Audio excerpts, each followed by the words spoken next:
Five Nights at Freddy's is a... yeah, we're not doing this bit. We all know what Five Nights at Freddy's is, and we all know about the various challenges that you can complete, including not using any of the game's resources, beating stupidly hard max modes, or even beating the game by doing absolutely nothing. Or can you? You see, everyone knows that by setting the frame rate to 1 FPS on Five Nights at Freddy's 1, you can beat the entire game, including 420 mode, without doing anything. But what if you didn't want to do that? What if that was too easy? What if you wanted to do it legit without any glitches or any exploits? What if you just spawned into the office and never ever touched the mouse or keyboard and just went to take an hour-long map? Would you come back to a night 5 paycheck? Well, that is what the point of today's video is. Is it possible to beat Five Nights at Freddy's by doing absolutely nothing? And when I say Five Nights at Freddy's, I mean Five Nights at Freddy's 1, Five Nights at Freddy's 2, and Five Nights at Freddy's 3, as these three games are the most RNG dependent of the games and are probably the most well known and interesting, plus the only ones that are actually possible to beat by doing absolutely nothing. Technically, we will get into that, trust me. But with that, let's not waste any more time and begin with FNAF 1.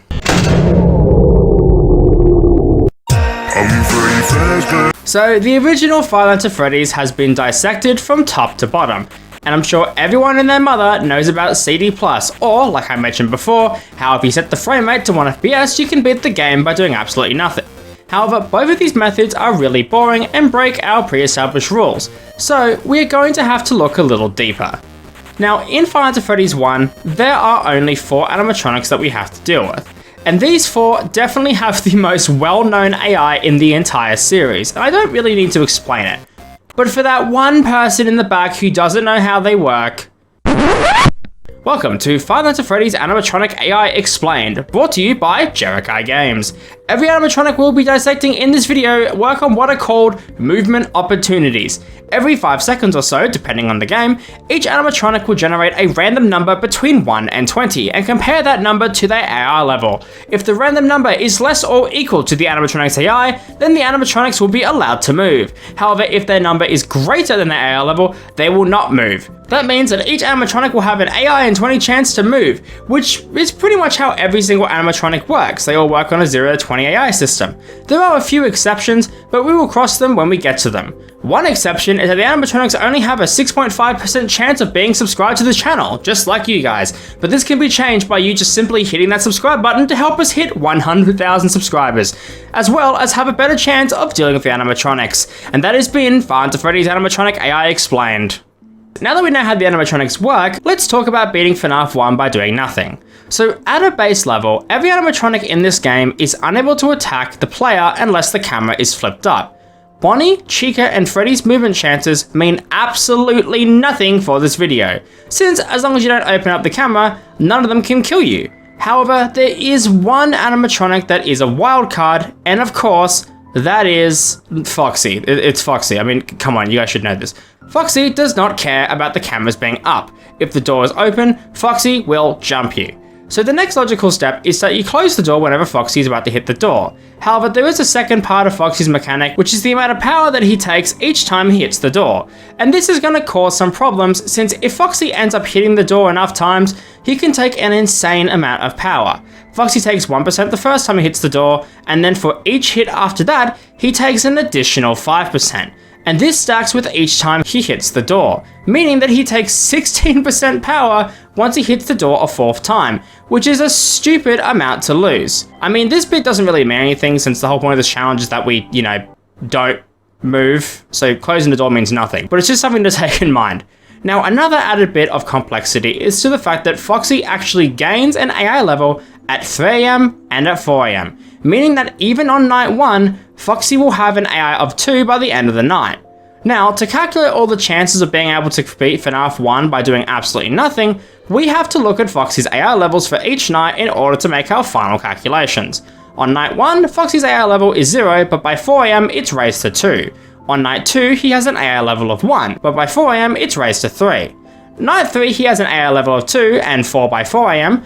Night 4, he has an AI level of 6 and 8 by 4 AM. Night 5, he has an AI level of 5 and 6 by 4 AM. And for the hell of it, on night 6, he has an AI level of 6 and 8 by 4 AM. So looking at these numbers, Nights 3 and 6 are going to be the least likely, but let's actually do the math.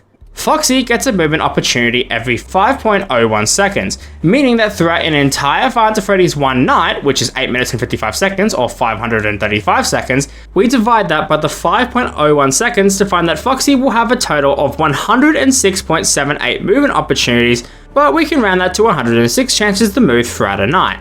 For Night 1, Foxy only has 53 movement opportunities. However, something we have to consider is the fact that Foxy only has to succeed in 3 movements before he can attack the player. In our hypothetical run, he can only be successful with 2, since if he makes the 3rd movement, he will be on a completely different system, where he has 25 seconds where he will wait and check if the door is open or not. So we just have to assume that Foxy will only make it to stage 3 throughout our run, which is where he is out of the cove, but not completely out of the camera. So with this, we subtract 2 from the total of movements that we have to work with. So from there, we can start plugging our numbers to figure out the chances. Now, please keep in mind, I suck at math, so if I get anything wrong, don't beat me up, please. I'll leave mistakes in the comments below, I swear. Anyways, Night 1 is obviously possible to beat by doing absolutely nothing. But the actual chance is 1 in 15, which is actually quite low, but very possible to do. But suddenly, we have some problems. This is Night 1, where there is only a possible 53 movement opportunities for Foxy to move, and even if we subtract 2 movements of that, it goes from a 1 in 15 to a 1 in 13.5 chance. So from here on out, things are gonna get ugly really fast. Night 2 ups the stakes quite a bit, with there only being a 1 in 233 chance, which doesn't sound that bad, but you have the same chance of being diagnosed with schizophrenia than you do to beat FNAF 1's Night 2 without doing anything. Which, to be fair, actually attempting to beat this game without doing anything would unironically make you lose your mind, but things are only going to get worse from here. So Night 3 is where the numbers start to get a bit crazy. The chance of beating FNAF 1's Night 3 by doing absolutely nothing is a 1 in 76,000 chance, which is crazy, but it gets even worse. Night 4 is where the numbers go from being crazy to borderline unimaginable. So the chance of beating Night 4 of FNAF 1 without doing any actions, being completely AFK, is 1 in 26 quadrillion. You have more of a chance of winning the lottery twice in a row than beating FNAF 1's Night 4 without ever touching the mouse or keyboard. And this also has the same chance as Night 6, since Foxy has the same AI on Night 4 as on Night 6. Night 5 is, oh my god, 1 in 19 trillion chance, which isn't as massive as the 1 in 26 quadrillion chance, but it's still absolutely insane to think about. However, now I want to address a very interesting question that I'm sure a lot of you have. What is the chance to beat FNAF 1 without doing anything? Like, what is the chance of beating Nights 1 to 5 in a row without ever dying if you do absolutely nothing? Now strap yourself in, because this number gets ridiculous. Taking our 1 in 15, our 1 in 233, our 1 in 76,000, our 1 in 26 quadrillion, and our 1 in 19 trillion, and adding it all together, we get the disgustingly large number of 1 in 131 undecadillion. Now, how big is 131 undecadillion? It's 131, with just a small amount of 36 zeros. 1 million is only 6 zeros. A billion is only 9 zeros. This is 36 zeros. The chance of beating this challenge is so large and so unlikely that life as we know it would have ceased to exist and the universe would no longer exist. So now that I've just made you guys think about your own mortality, let's talk about the elephant in the room, 420 mode. Unfortunately, there is no way to beat 420 mode by doing absolutely nothing, since at 20 AI, every animatronic, including Foxy, will have a 100% chance to move on every single movement opportunity. So if you don't do anything, Foxy will kill you exactly 40.03 seconds after the night starts. So there is no way that you can beat this night by doing absolutely nothing, which means you cannot 100% Five Nights at Freddy's 1 by doing absolutely nothing. But you could theoretically beat Nights 1 to 5 if you got incredibly lucky, or literally had an infinite amount of time. And while yes, there is some wiggle room with Foxy having certain opportunities, and yes, it is technically possible to beat Five Nights at Freddy's 1 while only showing the left door, exploits and glitches are probably going to be needed to beat this game by doing nothing. But even then, why would you want to do that? But anyways, let's now move on to probably the most interesting game for this video, Five Nights at Freddy's 2.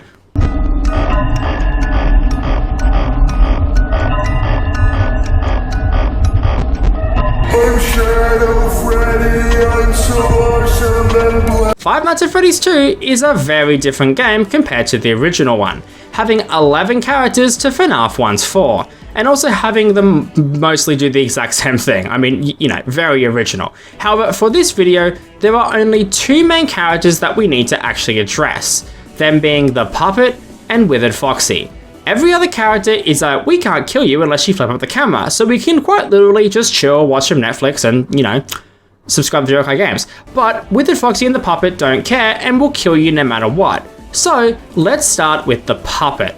So everyone knows that in this game, the Puppet is the only reason you actually need to be on the camera in the first place, and it's to stop this whiny little brat from breaking out and stabbing you in the face. But is it a death sentence if the Puppet breaks out of the box? Well, believe it or not, the Puppet's ability to kill the player isn't a set thing, but actually works on a chance system, which means that there is the very possibility that the Puppet will never ever kill you. Now, once the Puppet escapes, there is a movement path that the Puppet uses to move towards your office, but to be honest, it's a bit weird and I'm not even sure it's really a known thing, so we're gonna move on. All we do know is they have to go through the main hall camera, but what is important to this is that once the Puppet has reached your office, they have a 1 in 10 chance to kill you every second. And this is the number that we're going to be testing for each night to see what the chance of you just being able to sit in the office and not have the Puppet kill you is. Now, I should mention before we, continue is that there is actually a chance that the Puppet will just never ever leave the box, but that's actually less likely, so we're gonna just ignore that. So first things first, we have to figure out exactly how many seconds are in a FNAF 2 night, and thankfully that's really easy. Five Nights at Freddy's 2 nights last exactly 7 minutes or 420 seconds.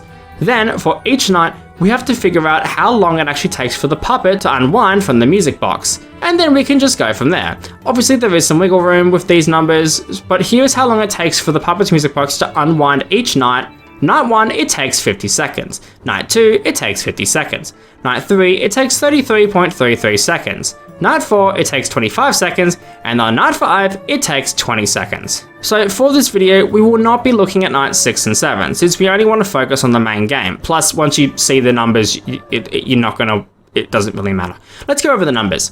Night 1 is interesting, because the Puppet actually cannot start winding down the box until 1 AM. Which means we don't have to account for the first hour. So each in-game hour in Five Nights at Freddy's 2 is 70 seconds, so that plus 50 seconds means we can take 120 seconds off 420 seconds, leaving us with only 300 seconds to actually work with.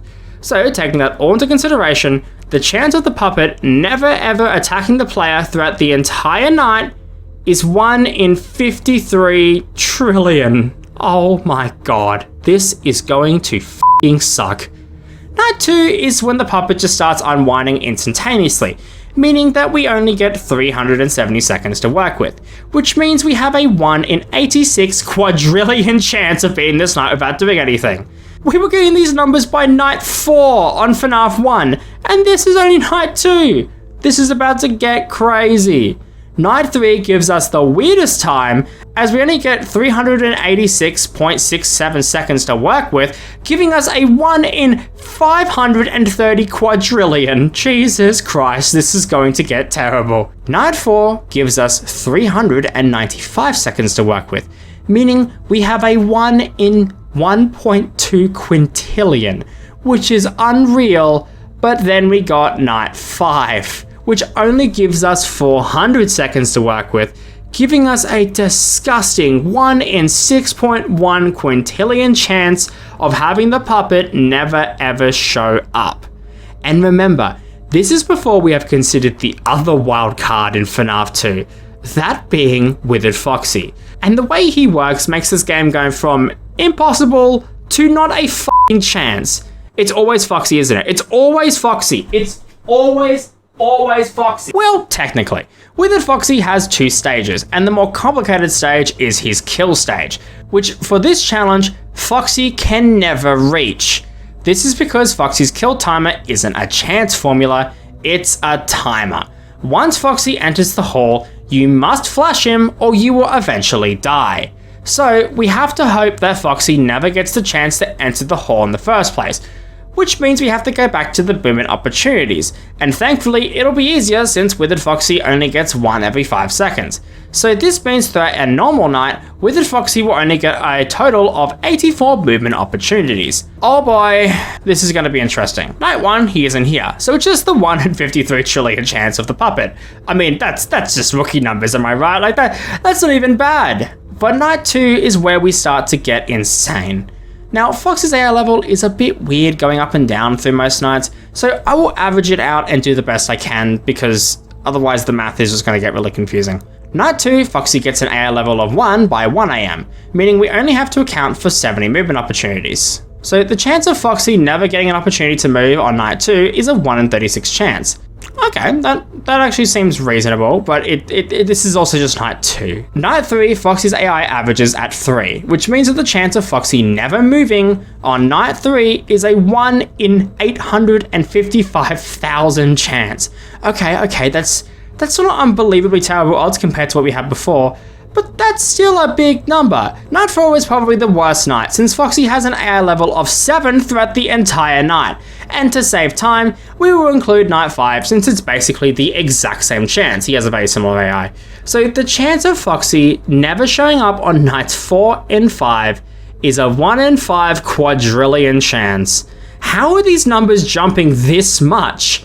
Now remember, this is only Foxy. What about hitting both these chances of both the puppet and Withered Foxy without dying a single time? Well, strap yourself in, because you were not ready for this number. The chance of beating FNAF 2's nights 1 to 5 without dying a single time while doing absolutely nothing is a 1 in 160 novemdecadillion chance. That's 1 followed by 107 zeros. No, this is not happening. No, I'm done. I mean, technically, it is possible, but it's never going to happen. No, we'll all be dead. We'll all be very, very, very dead when this one ever gets a chance to happen. But now, let's move on to our very last game that we will be covering in this video. Five Nights at Freddy's 3. Do you know what you climbing through the vents reminds me of? What, Michael? Among Us. So here it is, the final game in the series. Well, at least out of the original 3 and for this video. And oh boy, does this one get weird. Unlike the previous games, there is only one animatronic that actually matters. Well, technically 2, but whatever. We're not gonna go with that. The man behind the slaughter, the Dead by Daylight killer, the one who always comes back, Mr. Afton. Springtrap being the only character who can kill you. There's a lot that goes into his AI, but basically what is important is the fact that Mr. William Afton himself always has a chance just never to reach your office no matter what. And in fact, out of all the games, this one is probably the easiest to beat without doing anything. And it might actually be reasonable, but let's find that out. So to save time for this video so it won't be like too long, I'm not going to go into Springtrap's code all that much since it's really fucking complicated. And all you need to know is this. Springtrap gets a chance to move every second. However, he isn't guaranteed to move until he's reached a bunch of parameters, and basically he just gets more of a chance to move the higher his AI is comparing to a bunch of other numbers. You know, he gets a chance to move, and once he gets a chance to move, he has 4 potential movement spots he can move to. Either he doesn't move at all, he moves forward, he moves backwards, or if he is able to, he will enter a vent. And that's pretty much all you need to know. For the sake of this challenge, it doesn't really matter where Springtrap actually goes, just as long as he doesn't make it through a vent connecting to the office, or just makes it to our office just by himself. The only other factor that matters is a little mode called aggressive mode, where Springtrap will have a slightly higher chance to move if any of these following conditions are met. But for the sake of this video, the only 2 that we actually need to focus on are these 2, being idle in the office or ventilation error occurring. And technically there's a third with Phantom Freddy if he ever shows up, which is, we're guaranteed to be jump scared by him. But once Springtrap enters aggressive mode, he moves slightly faster for 15 seconds. It's meant to be constant, but due to a bug in the game's code, it's nothing of concern. Now, the math for this one is a little bit tricky considering Springtrap's movements are a bit weird, but also Bro can move every second throughout the night and can still never make it to the office, so bear with me if I get this wrong, but I'm pretty confident with the numbers.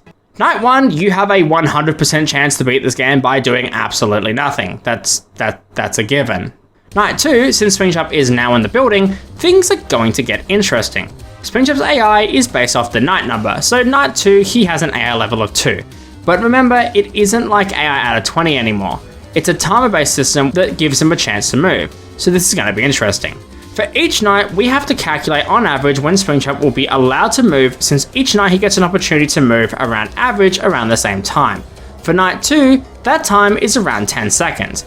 So since the Five Nights at Freddy's 3 night is 348 seconds, this means that Springtrap will get 34 opportunities to move, and the chance of him never moving throughout the entire night is a 1 in 295 quintillion chance. Which makes you think, Jerakai, you just said there's a chance for us to beat this game without doing anything. What does this mean? well, my poor viewer, if you were listening, I said, what is the chance of Springtrap never moving? Now, all we have to figure out is how many movements Springtrap is allowed to succeed in. Well, every single one. The only thing is that he doesn't make it to a certain point. He isn't allowed to make it to our office or enter an event leading to the office, which makes things a bit more possible. With this, Springtrap can't just roll the 1 in 4 chance to progress past the office or event if it ever happens. So with our worst luck we can get, with Springtrap starting in Cam 6 and making it to Cam 2 the fastest he can, but never actually making it, kind of going back and forth, we will get a 1 in 3,140 chance. And that's with the worst possible luck. Chances are it's a tad lower, like maybe a 1 in 1,000 chance, or actually it could even be lower than that, I don't even know. Obviously, you were meant to actually do something, so with that, let's move on to the rest of the game, because it's going to get a little bit interesting. Night 3 has Springtrap going to AI level 3, meaning he has the chance to move on average every 8 seconds, meaning on average, with worse luck, a 1 in 56,000 chance to beat FNAF 3's Night 3 by doing absolutely nothing. Night 4, our numbers jump just a bit, meaning that in the worst case scenario, it makes it a 1 in 3.1 million. But remember, this is still just worse luck. However, Night 5 is where things get crazy. On Night 5, with the worst luck that you can have without dying, the chance of us beating this night without doing anything is a 1 in 132 million. Which is a large number to be sure, but remember, that's still worse luck, and did you see the games before? But let's now ask ourselves, what is the chance of beating the entirety of FNAF 3 by doing absolutely nothing if you actually just left for an hour? Well, it's a 0 out of 100 chance. It's a 0%. It's actually impossible. What are you talking about, jerakaigamez? Are you stupid? You just said before FNAF 3 was the only game that might actually be possible. We just did all the math. Well, FNAF 3 has a little thing called between night cutscenes, meaning that it's basically impossible for us to progress at all without pressing some buttons. So technically, you cannot beat Five Nights at Freddy's 3 by doing absolutely nothing. Okay, but what if you actually did those cutscenes and just didn't do the main game? Well, for starters, why? But secondly, it would be a 1 in 72 sextillion chance, which is still a crazy number. But with that, we have calculated the chances of beating FNAF 1, FNAF 2, and FNAF 3 by doing absolutely nothing. Or have we? You see, what if there was not just some crazy person who had an infinite amount of time, who did not only want to beat FNAF 1, FNAF 2, and FNAF 3 by doing nothing, but wanted to do it back to back? Well, my dear viewer, prepare to have your mind blown. FNAF 1 has a 131 undecadillion chance to beat nights 1 to 5 by doing nothing. FNAF 2 has a 1 in 160 novemdecadillion chance to beat nights 1 to 5 by doing nothing.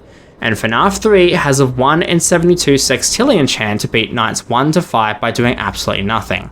So, combining all these numbers and calculating the chance to hit it back to back, we get the unbelievably unthinkable, not even real number of 1 in 1.5 quadrigantillion chance, which doesn't even seem like a real number, and I just don't believe it is. But this number is so large, it's actually hard to understand. So let me explain. This is 10 followed by 123 zeros.